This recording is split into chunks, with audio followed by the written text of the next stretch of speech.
जो हरियाणा के एक बहुत फेमस सिंगर हैं ढांडा नौलीवाला। कुछ सिंगर ऐसे होते हैं जो हमेशा सिस्टम के ऊपर चोट मारते हैं, जो असलियत को जानते हैं, जैसे आप जानते हो कि बोलते मैं बहुत ज़्यादा जानता हूँ। तो उन्होंने चोट मारी सिस्टम के ऊपर। और जो भी पाखंडी थे, जो भी भगवाधारी पाखंडी थे, जो भगवा बेच के भगवा पहनकर बहुत ज़्यादा गलत काम करते थे, पाखंड फैलाते थे, उनके ऊपर गाना निकाला, चोट मारी। तो बहुत सारे फिर ये बात चल पड़ी, भाई ये तो भगवाधारियों को बोल रहा है, ये तो सनातनियों को बोल रहा है। मतलब उस गाने की लाइन चेंज करवा दी, उस बंदे ने भी चेंज कर दी, लेकिन ये बोला कि मन में तो जो मेरे है वो रहेगा। आप मेरे मन की स्थिति थोड़ी चेंज कर सकते हो, मेरे गाने के बोल चेंज कर सकते हो, लेकिन जो मेरे मन में है वो तो है, और जो रियलिटी है वो सच्चाई है। मतलब पहले बाबाओं का विस्तार होना, फिर उनको दबा देना, फिर उनको उठाना, क्या सिस्टम चल रहा है। और आजकल तो हरियाणा के अंदर दो बाबे और फेमस हो रहे हैं। रामपाल जी तो पहले ही मतलब अब जो किसानों का साथ दे के जब बाढ़ आई थी तो उसमें किसानों का साथ दिया और उनकी हेल्प करी, कहीं मोटरें वितरित की, कहीं कैसे वितरित की। फिर अब किसानों ने उनको सम्मानित भी किया किसान रत्न से। जो बाबा जी जेल के अंदर हैं किसी मुकदमे के अंदर, उनको किसान रत्न से सम्मानित किया जा रहा है। अब बात आती है, एक हास्य वाले बाबा जी हैं, हास्य वाले बाबा जी भी आजकल बहुत ज़्यादा प्रचलित हो रहे हैं। मतलब क्या खेल है आपकी दृष्टि से, अगर इनको देखें क्या है ये खेल? देखो राहुल भाई, मतलब चाहे अभी आप कुछ भी समझेंगे और हमारे देखने वाले भी नाराज़ हो सकते हैं, बहुत सारे लोग हमारे से। मैं स्टार्टिंग से जानना चाहता मैं हूँ, जो जब इनका खेल शुरू हुआ जो था। आपने जो लाइन शुरू में बोली थी, मैं पहले उसकी बात करूंगा। आपने बोला कि ये देश जो है ये हिंदुओं का देश है, शुरुआत में ही आपने बोला। ये लाइन आपकी गलत है। हिंदू संविधान के अनुसार तो सब एक समान है। ना ना, मैं संविधान की बात ही नहीं कर रहा हूँ, मैं बात कर रहा हूँ हिंदू भारतवासी हैं ही नहीं। आपको ये बात समझ में आना चाहिए। क्या बोल रहे हो आप? हाँ, हिंदू भारत के लोग नहीं हैं, और ना ही जो हिंदू धर्म है या हिंदू वासी कर रहे हो आप? मैं कह रहा हूँ जो हिंदू पंथ को मानने वाले लोग हैं, किसी भी पंथ को मानने वाले लोग, इंसानियत के अलावा, प्रकृति के अलावा किसी को भी अपना भगवान मानने वाले लोग भारत के लोग नहीं हैं। ये आपको पता होना चाहिए। ऐसा मतलब बाकी इसके बारे में सारे विस्तार लोग से बताओ, वैसे तो देखो, मजा नहीं आएगा। 2011 की सुप्रीम कोर्ट की एक जजमेंट है जिसमें सुप्रीम कोर्ट ने ये कहा इस देश के जो असली मालिक हैं वो आदिवासी हैं, जिनकी संख्या 8% है, और बाकी का जो 92% है, चाहे आर्य हैं अपने नाम के पीछे लगाने वाले, चाहे हिंदू लगाते हैं, चाहे मुसलमान लगाते हैं, चाहे ईसाई लगाते हैं, चाहे बौद्ध लगाते हैं, चाहे वो जैन लगाते हैं, चाहे वो मतलब जो भी लोग हैं बाकी इनके अलावा, वो सारे लोग शरणार्थी हैं, बाहर से आए हैं, माइग्रेटेड हैं। ये सुप्रीम कोर्ट का जजमेंट है, मैं नहीं कह रहा हूं। पहली बात तो ये।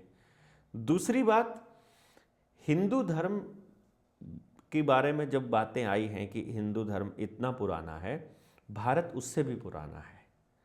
हम लोगों ने, भारतीय जनता पार्टी की आपने बात करी, भारतीय जनता पार्टी का सारा धंधा पाकिस्तान, मुसलमान और राम, इन 3 नामों पे बड़ा चलता है। पाकिस्तान बनाई 1947 में था, ठीक है। मुसलमानों का जिक्र उसी दौर में आने लगा था, उससे पहले तो हिंदू और मुसलमान इकट्ठे मिलकर लड़ा करते थे। और राम के आने से पहले भी किसी ना किसी को पूछते होंगे इस धरती के लोग ज़रूर। ऐसा तो है नहीं कि राम जो है आखिरी था या राम पहला था, राम से पहले भी लोग थे। ये केवल ये पंथ जो है, हिंदू पंथ है, ये केवल एक ऐसा पंथ है जो किसी भगवान का भी बाप होने का मौका आपको दे सकता है। जैसे दशरथ है, राम का भी बाप हो गया, मतलब कि वो अवतार थे, अवतार का बाप हो गया। बाकी कहीं पर ये आपको विवरण नहीं मिलेगा। रही बात दूसरी, जो मैंने कहा था, हिंदू कोई धर्म नहीं है, ये एक पंथ है, ये एक पूजा की पद्धति है खाली, ना कि कोई, ये आप लोगों को, हम लोगों को सब झूठ बहका करके और भावनाओं को भड़काने का काम और उस पर राजनीति करने का काम करते हैं। पहले तो ये स्पष्ट आपको होना चाहिए। और भारत, जिसको भारत कहते हैं, वो कभी भी हिंदू राष्ट्र नहीं बन सकता। इसको हिंदू राष्ट्र बनाने की जो बात करते हैं वो फ्रॉड लोग हैं, वो नकली लोग हैं, वो राजनीतिक लोग हैं जो इस तरह की बात करते हैं। क्योंकि हिंदू राष्ट्र ऑलरेडी है, नेपाल जैसा देश हिंदू राष्ट्र है, वहां क्या है, मतलब उनसे बेहतर स्थिति पे तो जो मुस्लिम राष्ट्र हैं वो है, हिंदू राष्ट्रों से तो बेहतर स्थिति पे है ना, वहां तो मुसलमान नहीं है ना आपको परेशान करने वाले। लेकिन बहरहाल ये तो बात हो जाएगी पंथों की आपस में सांप्रदायिकता की, उस पर तो मैं जाऊंगा नहीं। जिस बात पर मैं जा रहा था कि भारत हिंदू राष्ट्र क्यों नहीं बन सकता, क्योंकि भारत भूमि जो है उस भूमि को कहते हैं जहां की व्यवस्था जंगल से चलती है, जहां व्यापार नहीं व्यवहार से चला जाता है, और जहां पूजा केवल प्रकृति की होती है। जैसे हमारे गांव में, गांव का जो देवता है वो खेड़ा है, और जो खेत है, जो आदमी का जो देवता है वो उसके पूर्वज हैं, जिनको वो खेत में स्थापित करता है, पितरों के रूप में उनको जाना जाता है। तो किसान का जो देवता है वो उसके पूर्वज हैं, और गांव का जो देवता है वो खेड़ा है जिसने वो गांव बसाया था। और केवल यही भारत है। जंगल का देवता पेड़ है, सूर्य है, वो उसको मानते हैं, प्रकृति मतलब। इसके अलावा जो शहर में रहने वाला आदमी है वो पंथ को मानने वाला आदमी है। ये मैं अगर भारत की संरचना की बात करूं तो जब भी कोई व्यक्ति अपने आप को हिंदू कहेगा वो भारतीय नहीं रहेगा। ये सुप्रीम कोर्ट की जजमेंट का एक मैं आपको हवाला दे रहा हूं, और ये प्रकृति के हिसाब से भी, मैं भारत की संरचना के हिसाब से भी बता रहा हूं। इसीलिए भारत को खत्म करना है तो भारत की इस डेफिनेशन को खत्म कर दो। तो इसमें हिंदू भी लगा है, मुसलमान भी लगा है। यानी जो कट्टरपंथी हिंदू है और कट्टरपंथी मुसलमान है वो दोनों इसी काम पे लगे हैं कि भारत के गांव की संरचना और जंगल आधारित अर्थव्यवस्था को तोड़ दो और व्यापार आधारित पूरा समाज बना दो, तो भारत टूट जाएगा। इसीलिए एमसीडी के अंदर 12 गांव आ गए, शहर जिला नया बना दिया तो शहर की परिधि में गांव को निगल जाएगा। मतलब हर एक शहर गांव को निगलता जा रहा है। जैसे हमारा, हम असंध में बैठे हैं तो ये जयसिंहपुर को निगल गया, इधर से वो दूसरे गांव, ये जो आसपास के गांव हैं उन सबको निगल गया ये शहर। तो वो कहेंगे अब ये सेक्टर में आ गया है, अब ये शहर में आ गया, अब ये एमसीडी की जमीन में आ गया। चंडीगढ़ भी आसपास के गांव को, हाँ चंडीगढ़ तो गांव ही था। तो गांव को खा रहे हैं क्योंकि भारत को खत्म करना है। गांव खत्म तो भारत खत्म। गांव ही भारत है, शहर भारतीय अर्थव्यवस्था का हिस्सा नहीं है। एक तो ये समझना है। ये तो मैं आपकी बातों को अगर सहमत हो जाऊं एक तरीके से, अगर मैं आपकी बात से सहमत हो जाऊं तो ये जो चीजें थी ना, ये एक जमाना ना ना ना ना ना ना ना जी ना, ये जमाना नहीं, जमाना कुछ नहीं काम करेगा। आप जिस व्यवस्था के तहत चल रहे हो वो किसकी बनाई हुई है? आईपीसी किसकी बनाई हुई है? इंडियन पुलिस एक्ट किसका बनाया हुआ है? भारतीय संविधान किसका बनाया हुआ है?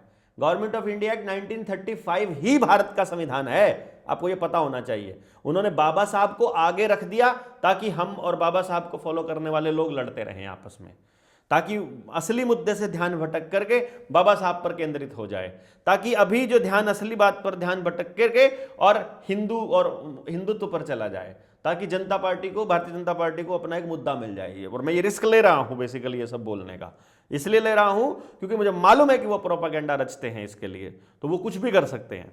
वहाँ इनके पास वो क्या बोलते हैं इनको, वो गांधी की हत्या किसने की थी? गोडसे। इनके पास गोडसे की कमी नहीं है। बहुत समलैंगिक लोग घूमते हैं इनके बीच में जो सिर्फ मरने का बहाना ढूंढते रहते हैं और मारने का भी, इसलिए मुझे नहीं ये दिक्कत है। मैं जो बात कह रहा था वो ये थी कि जो स्ट्रक्चर है उस स्ट्रक्चर से नहीं भाग सकते आप, चाहे पुरानी हो चाहे नई हो।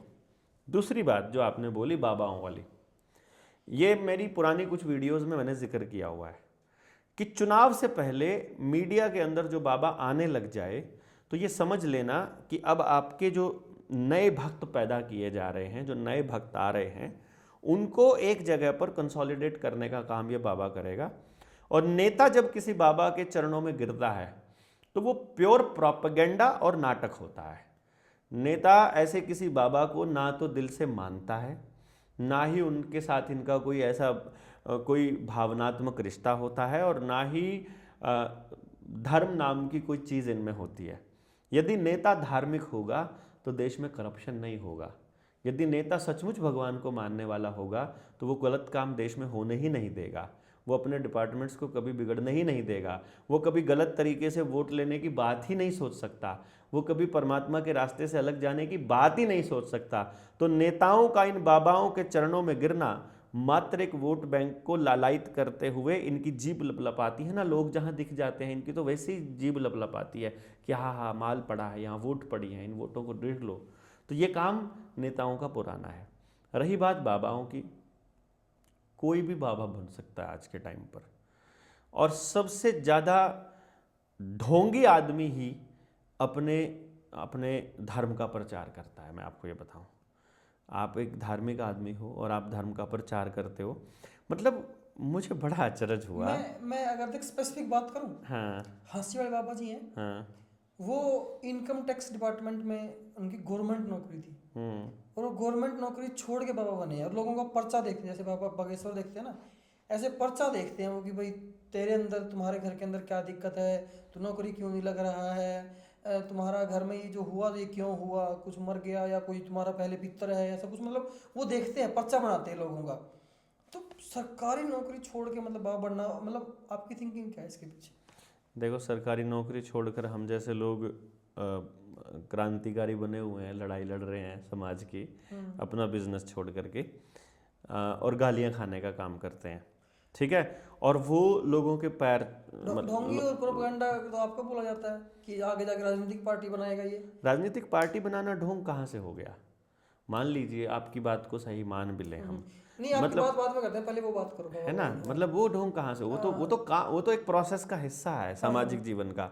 लेकिन बाबा बन करके आप वोटों की खरीदारी और बेचना करना, ये तो गलत काम है ना। अब आपको मैं बताऊं, मेरी किसी पत्रकार से बात हो रही थी और वो बाबा के साथ जाता है, तो एक बाबा बोल रहा है मेरा सोशल मीडिया हैंडल संभाल लो और तुम्हें इतने लाख रुपए महीने के मैं दिया करूँगा, और एक बाबा बोल रहा है मेरे एक कार्यक्रम कवर करो, तुम्हें एक कार्यक्रम कवर करने का 20,000 रुपये दिया करूँगा।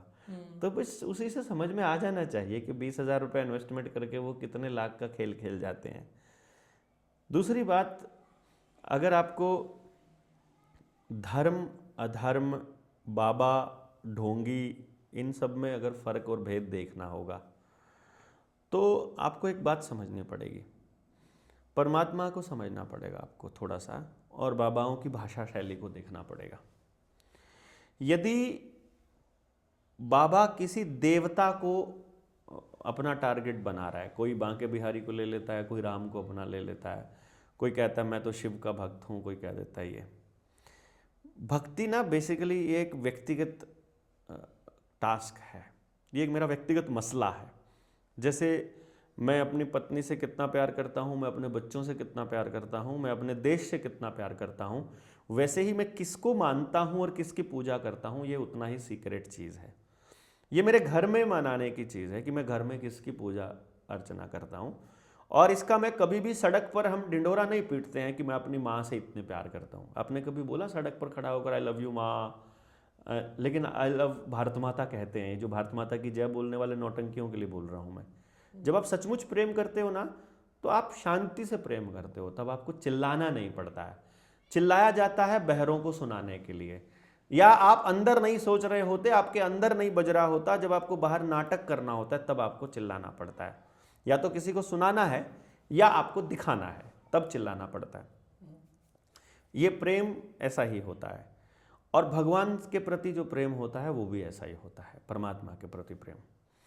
तो परमात्मा एक ऐसी चीज़, एक ऐसी ऑब्जेक्ट कह लो, ऐसी पावर कह लो, एक ऐसा एंटिटी कह लो, या ऐसा कॉन्शियसनेस, कुछ भी, वट एवर यू नहीं, आपको जो भी लगता है, मतलब मैं उस पर मैं नहीं जाऊंगा कि मैं क्या मानता हूँ।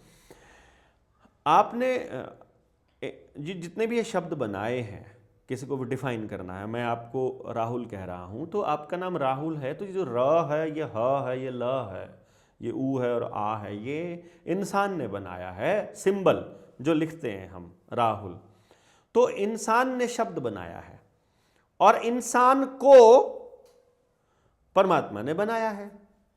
तो इंसान परमात्मा को कैसे डिफाइन कर सकता है? मान लो ये माइक है, ये इंसान ने बनाया है, तो इंसान तो इसको डिफाइन कर सकता है कि माइक ऐसे काम करता है और इसका मैनुअल ये है। ये माइक तो इंसान को वापस एक्सप्लेन नहीं कर सकता ना, क्योंकि इसकी औकात नहीं है इंसान को एक्सप्लेन करने की, इसकी लिमिट अपने तक ही सीमित रहेगी। तो इंसान की औकात नहीं है परमात्मा को एक्सप्लेन करने की, क्योंकि उसकी लिमिट इंसान से ऊपर सोच नहीं सकती है। इसको समझना पड़ेगा बहुत आसानी से। तो जो भी व्यक्ति परमात्मा को एक्सप्लेन करने की बात कर रहा है वो ढोंगी है, एक्सप्लेन किया ही नहीं जा सकता। ये प्योर अनुभव का विषय है, प्योरली अनुभव का विषय है, ये कॉन्शियसनेस का विषय है। तो परमात्मा पे बात नहीं की जा सकती जब तक आप परमात्मा को जानते नहीं हो, और जो परमात्मा को जान लेगा वो बात ही नहीं करेगा, वो तो चुप हो जाएगा। उसको तो सभी मिल गया ना, जिसने परमात्मा से बात कर ली, या जिसने परमात्मा को जान लिया, या जो उससे कनेक्ट हो गया, या जो उससे मिल लिया, यार उसको दुनिया में और क्या चाहिएगा बताओ? उसको आपको प्रूव करना पड़ेगा कि परमात्मा है कि नहीं। वो आपका सर्टिफिकेट से मानेगा। अरे जिसने जो सब सारी दुनिया को मनाने वाली चीज, सारी दुनिया को बनाने वाली, कंट्रोल करने वाली, उस चीज से उसका साक्षात्कार हो गया, अब वो आपका सर्टिफिकेट लेने के लिए माइक पर बैठेगा क्या? वो भीड़ को बताएगा क्या कि तुम मानो कि मैं परमात्मा से सीधा कनेक्टेड हूं, कि मैं उसका भक्त हूं? वो सर्टिफिकेट मांगेगा। मैं तो इससे मूर्ख आदमी कोई नहीं मानता। यार सर्टिफिकेट ही लेना है तो बड़ी पावर का लो ना, इसका क्या लेना है? ये तो नीचे एक चैनल चला रहा है राहुल, तो एक देवेंद्र का सर्टिफिकेट लेके क्या करोगे? ये तो अपने जनता सरकार मोर्चा में घूम रहा है भोगता हुआ। तो मेरे या आपके सर्टिफिकेट से उसको फर्क पड़ने वाला नहीं है, जो परमात्मा से साक्षात्कार कर लेगा। इसलिए जो भी बोल रहा है परमात्मा पर, वो झूठ बोल रहा है, क्योंकि सत्य एक ही होगा।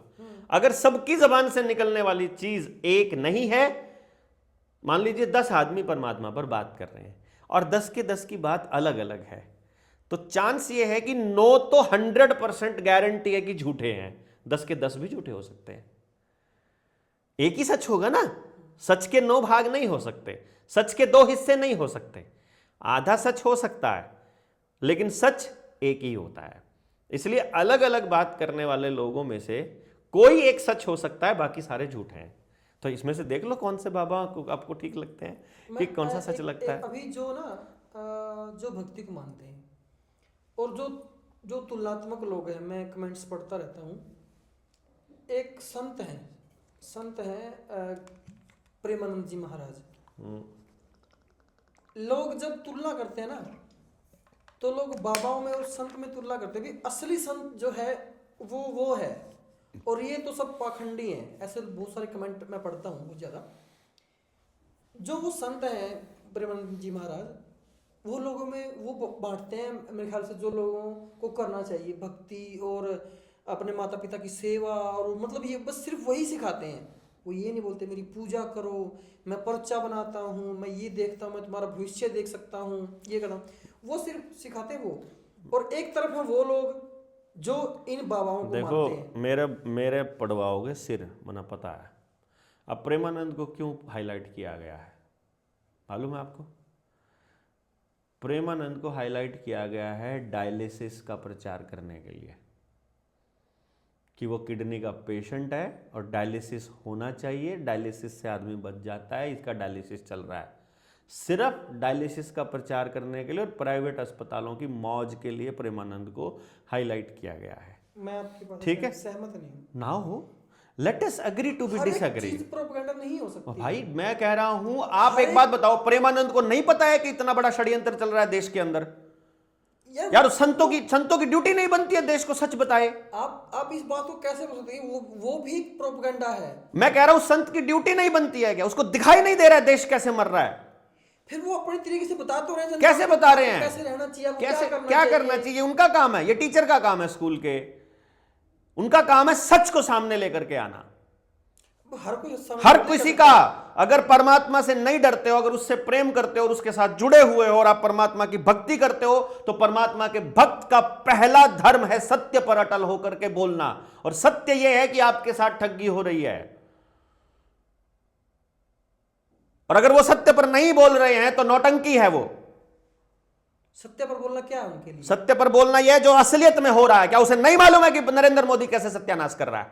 आप नरेंद्र मोदी के पीछे क्यों पड़े? राहुल गांधी कैसे सत्यानाश कर रहा है? चलो और बोलो, वो उसके साथ लग के कर रहा है। राहुल गांधी कैसे सत्यानाश कर रहा है? जैसे जो नरेंद्र मोदी कर रहा है। अभी अभी प्रधानमंत्री कौशल विकास योजना पे तो बात कर ही रहे थे। वो नाश नहीं है, धोखा नहीं है वो देश के साथ। जो आदमी 140 करोड़ लोगों की आंखों में धूल झोंक रहे हैं मिलकर के सारे पॉलिटिशियंस, उनका पर्दाफाश करना नहीं बनता उनकी जिम्मेदारी। मतलब आपके अनुसार?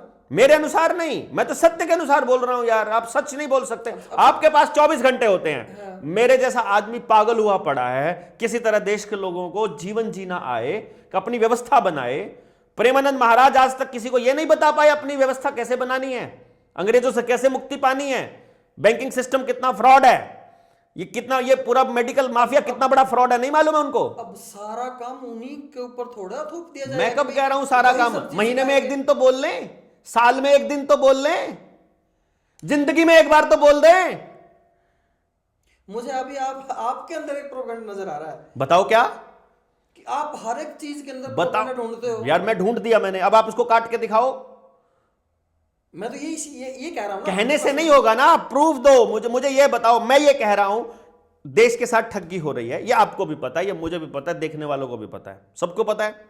ये बात अगर प्रेमानंद को नहीं पता है तो वो आंखें नीचे क्यों पड़ा है? आंख खोल ले। और अगर उसे पता है तो वो जानबूझकर देश की जनता को नहीं बता रहा है।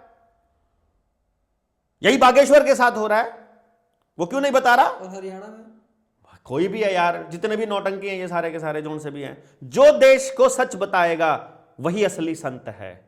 सत्य पर अडिग होने वाला आदमी, जो परमात्मा के अलावा किसी से नहीं डरता है, जिसको अपना धंधा चौपट होने का खतरा नहीं है, जिसको अपना आश्रम नहीं बचाना, जिसको अपनी पब्लिक के अच्छे या बुरा लगने से कोई फर्क नहीं पड़ता। मैं ले रहा हूं ना खतरा मोल इनके बारे में बोलने का, मुझे नहीं पड़ता है फर्क, भले ही सड़क पर जाकर के लाठियों से भांज देंगे। मैं हास्य वाले बाबा जी हैं, उनका इंटरव्यू करने गया तो बाबा जी क्या है क्यों यार, तो उन्हें भी बाबा जी का जो बाबा जी मतलब जो भी लगाते हैं, उनका जो भी संज्ञा है वो हास्य वाले बाबा जी के नाम से जाने जाते हैं। तो मैंने उनका इंटरव्यू किया, वो क्या बोलते थे कि जो भी पीरों को मानते हैं वो पाकिस्तान चले जाएं, भाई मेरे यहाँ सिर्फ हिंदू आना चाहिए। तो जो भारत के अंदर जो मुसलमान रहते हैं, जो मुस्लिम समुदाय के लोग रहते हैं, तो क्या वो फिर वो हिंदू नहीं है इन बाबाओं के अकॉर्डिंग? तो हिंदू होने का सर्टिफिकेट कौन देगा भैया? कहाँ से मिलता है ये बताओ पहले तो। हिंदू होने की यूनिवर्सिटी कहाँ है भारत में? कौन डिक्लेयर करेगा हम हिंदू हैं? कैसे डिक्लेयर? जो मैं मान लो आप हिंदू हो, देखो अगर मैं अच्छा चलो मैं आपसे पूछता अगर हूँ, मैं राम को मानता हूँ तो मैं हिंदू हूँ। अच्छा अगर मैं इस्लाम मैं शिव को मानता हूँ कुरान तो को मानता हूँ, मैं शिव को मानता हूँ तो है? शिव को मानता हूँ तो वो हिंदू है।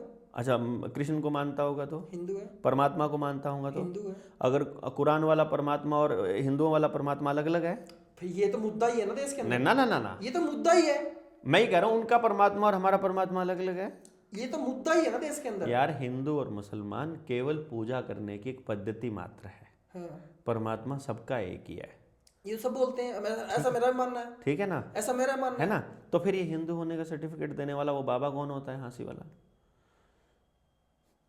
कौन होता है? वो कहता है कि तुम पीरों को मत मानो, तुम अगर आपको आपके कष्ट मिटवाने हैं जो आपके कष्ट हैं, लेकिन अगर आप पीरों को मानते हो तो मैं आपका कष्ट नहीं मिट सकता।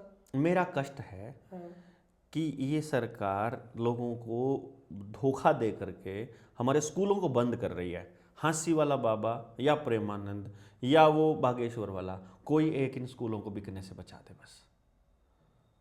मेरे देश की शिक्षा व्यवस्था ठीक कर दे, भारत के लिए शिक्षा व्यवस्था बना दे। है कोई बाबा गारंटी लेने वाला? कोई एक बाबा, किसी का भगवान है कोई? क्यों लेगा वो? क्यों नहीं लेगा यार? सबके कष्ट मिटा रहा है, मेरे नहीं मिटा सकता वो सिलेक्टिव होता है। अच्छा, मतलब इसका मतलब प्लान करके आते हैं, सिलेक्टिव होता है। तो मैं कह दूंगा हिंदू हूँ, सर्टिफिकेट कागज पे लिख के भी दे दूंगा, फिर मिटा दे। आप जाओ उनके पास। मैं क्यों जाऊँ? मिटा दे, मेरे यहीं से बैठ के मिटा दे। नहीं, वो देखेगा ना आपके हाथ में क्या, कौन सी रेखा कैसे क्या है। ओहो, चलो कोई तो जाएगा वहाँ उनसे पूछने के लिए कि मेरे ये कष्ट मिटा दो भाई। या उनको ही दिख जाए, क्या पता।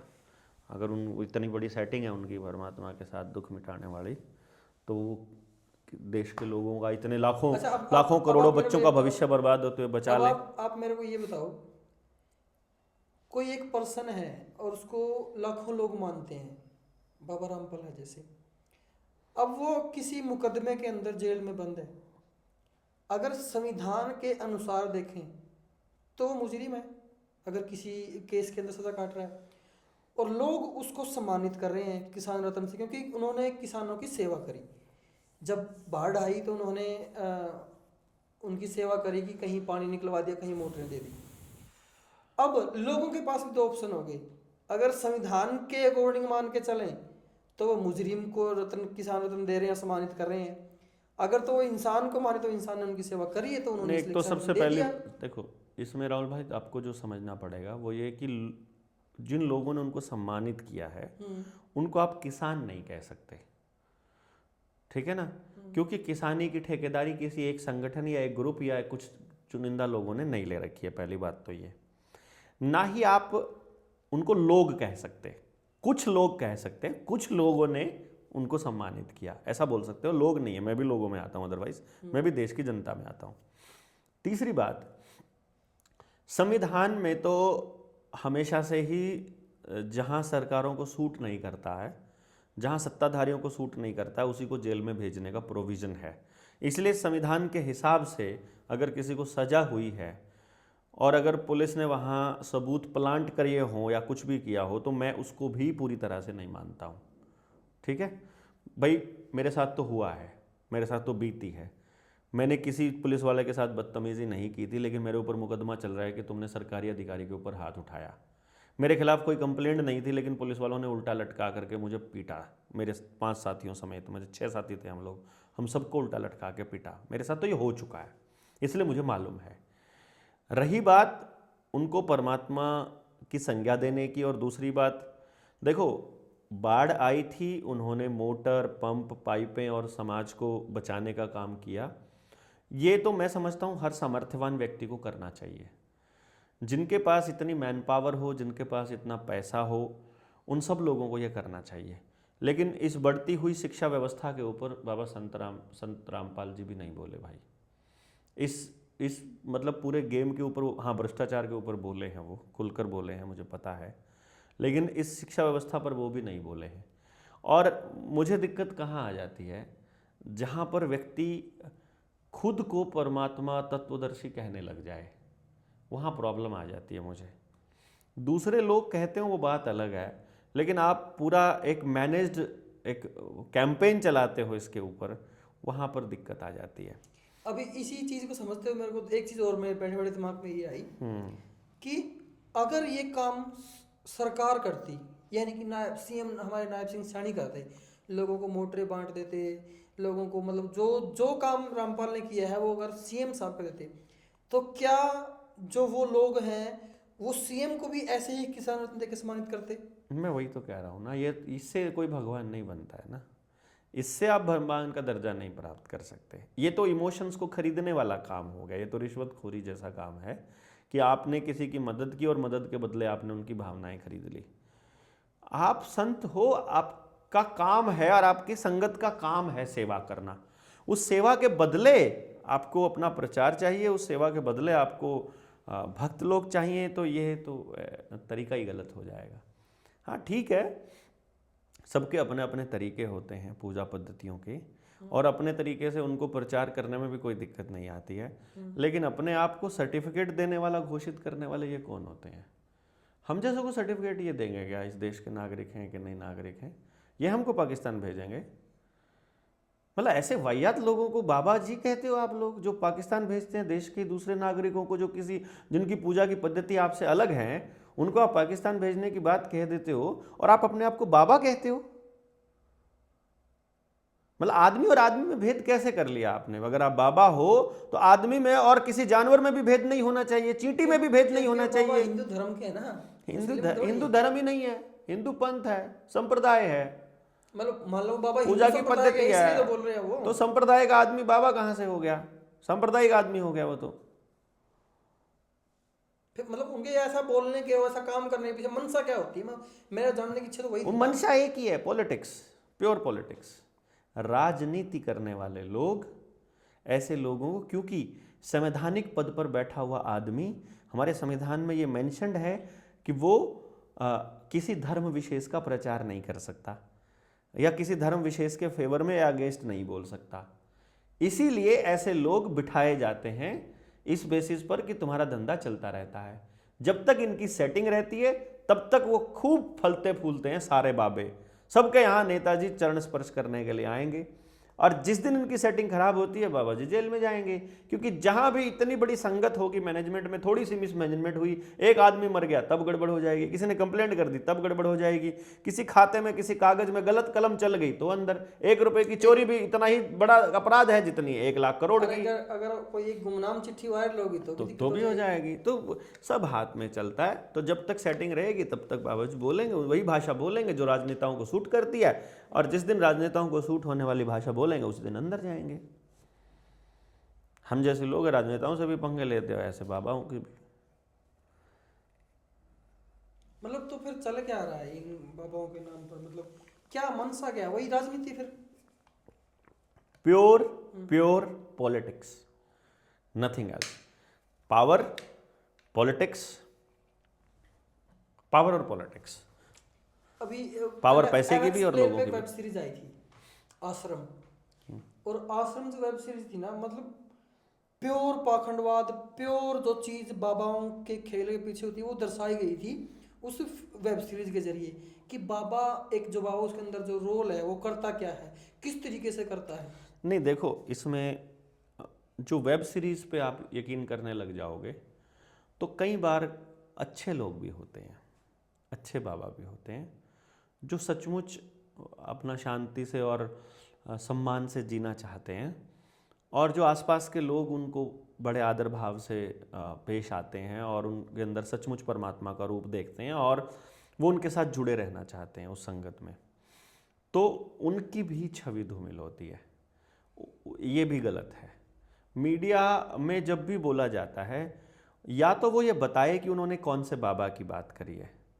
जब मीडिया में जब बोला जाएगा तो वहाँ वो तो सभी बाबाओं के बारे में बोल दिया ना उसने, तो ऐसा नहीं है ना। ये तो अपन इनका, जिनका आपने जिक्र किया है, जिन बाबाओं का, ये तो मीडिया में अपने आप को हाईलाइट करने वाले बाबे हैं। अच्छा, एक लेकिन बात- ऐसे बाबा भी तो चलो होंगे ये इस बताओ। देश के अंदर ना, हाँ, हाँ। जो मीडिया में हाईलाइट नहीं करते, जो बिल्कुल चैन अमन शांति से इस देश की सारी समस्याओं पर गंभीर चर्चा भी करते हैं, लोगों को समझाते भी हैं और भक्ति में भी लीन रहते हैं और किसी को सर्टिफिकेट भी नहीं बांटते। ऐसे लोग भी तो हैं। क्या बाबा का पावरफुल होना भी जरूरी है? उसके आसपास 4-5 सिक्योरिटी गार्ड चलने भी जरूरी है? नहीं, बाबा का तो, बाबा सिक्योरिटी गार्ड एक भी हो गया तो बाबा कहाँ से हुआ? इसका मतलब परमात्मा की उस शक्ति पर यकीन ही नहीं करता वो। अगर बाबा को पैसा चाहिए अपना काम करने के लिए, अगर बाबा को सिक्योरिटी गार्ड चाहिए अपनी रक्षा के लिए, अगर बाबा को पूरा मीडिया का तंत्र चाहिए अपने प्रचार के लिए, तो मतलब परमात्मा की शक्ति में उसे यकीन नहीं है। तो फिर वो सिक्योरिटी गार्ड क्यों रखते हैं साथ में? यकीन नहीं है ना परमात्मा में, इसलिए। तो वो खुद परमात्मा यकीन नहीं करते तो बॉडी गार्ड क्यों लेके चलते साथ में? ताकि आपको अच्छा लगता है ना बॉडीगार्ड वाला बाबा, आपको टॉर नज़र आती है ना उसमें, तो उसको तो देखना है ना कि इनको, जो ये भेड़ हैं, इनको कैसे बहकाना है। उनको पता है मीडिया में अच्छी चीज़ें कौन सी लगती हैं। हद है यार। आप ही बताइए क्या रीज़न रहा होगा? लोगों से दूर रहना चाहते हैं या भगवान पर भरोसा नहीं है? मैंने कभी कभी समझ नहीं आता, मतलब साधु बाबा और मतलब कि और भी इनमें महात्मा, ये सिर्फ मतलब कनेक्शन होता है इनका, प्रभु से कनेक्शन होता है, ऐसा बोला जाता है हिंदू धर्म में। तो फिर अगर प्रभु से कनेक्शन देना है तो लोगों की भीड़ क्यों जोड़नी है? एक माइक रख के, कैमरे रख के उनकी वीडियोस क्यों बनानी है, वो फैलानी क्यों है, और लोगों को एक्वायर करके एक सत्संग क्यों करना? मतलब वो क्या चीज़ है? देखो, भीड़ का तो पर्पस ये होना चाहिए कि लोग ज़्यादा से ज़्यादा जागें। अब भीड़ का अपना एक ऑरा होता है, और वीडियो बनाकर प्रचारित इसलिए करना होता है कि वो उस बात को समझें और लोगों तक भी जाए। लेकिन प्रोपेगेंडा उद्देश्य अगर है तो फिर गड़बड़ हो जाएगी ना। प्रोपेगेंडा की बात नहीं कर रहा हूँ, सच का तो फैलाव होना ही चाहिए। सच तो लोगों को पता लगनी ही चाहिए। और जो परमात्मा को जान लेगा, जो सच को जान लेगा बाबा, वो इस प्रोपेगेंडा में नहीं फंसता है। उसको तो डर रहता है मेरे मुंह से कोई ऐसी बात ना निकल जाए जो उस परमात्मा की बनाई हुई या उसके नियमों से या उसकी प्रकृति से थोड़ी बहुत भी अलग हो जाए। जैसे ही किसी बाबा ने इंसान और इंसान में फ़र्क किया, वो ढोंगी हो जाएगा। सीधी सी बात है, फ़र्क हो ही नहीं सकता। राहुल अपने नाम के पीछे शर्मा लगाता है और देवेंद्र बल्हारा लगाता है। अगर इन दोनों में भी उसने फ़र्क कर लिया ना, तो भी वो मतलब अलग हो जाएगा। और कोई मतलब अगर पास में कोई केंचुआ या चींटी है, अगर उस चींटी में और राहुल में, गिलहरी में और देवेंद्र में अगर फ़र्क कर लिया, तो भी वो ढोंग हो जाएगा। हो ही नहीं सकता। परमात्मा की बनाई हुई कोई एक चीज़ किसी दूसरे से बेहतर नहीं हो सकती मेरे भाई। वो एक दूसरे का पूरक होती है, बेहतर नहीं हो सकती। वो एक दूसरे का पूरक होती है। आप देखो, पेड़ों के बिना आप जिंदा रह करके दिखाओ, तो आप पेड़ों से बेहतर कैसे हो? आप पशु पक्षियों के बिना रह करके दिखाओ, मधुमक्खी खत्म हो जाएगी ना, उस दिन अस्तित्व खत्म हो जाएगा इंसान का। ऐसे कैसे? मधुमक्खी का काम है पोलिनेशन, मतलब बीजों को इधर से उधर लेकर के जाना। जितने भी प्लांट के ऊपर जितने भी मतलब वो होते हैं ना फल आते हैं, जो भी फसल होती है, बिना मधुमक्खी के पॉसिबल नहीं है। परागकण जिनको बोलते हाँ, हैं। अगर मच्छर नहीं होगा तो इंसान खत्म हो जाएगा।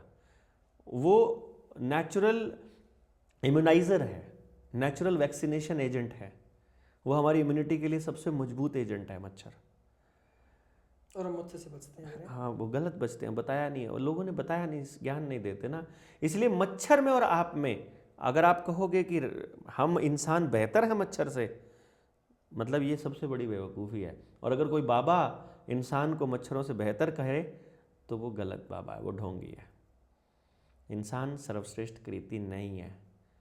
इंसान अकेला एकमात्र ऐसा जीव है, बाकी जीवों से सिर्फ इंसान में एक चीज़ अलग है, और वो है फ्री विल, कि वो अपनी मर्जी से कोई निर्णय ले भी सकता है, इधर का भी और इधर का भी, दोनों तरफ का, हाँ और ना, दोनों उसके हाथ में है।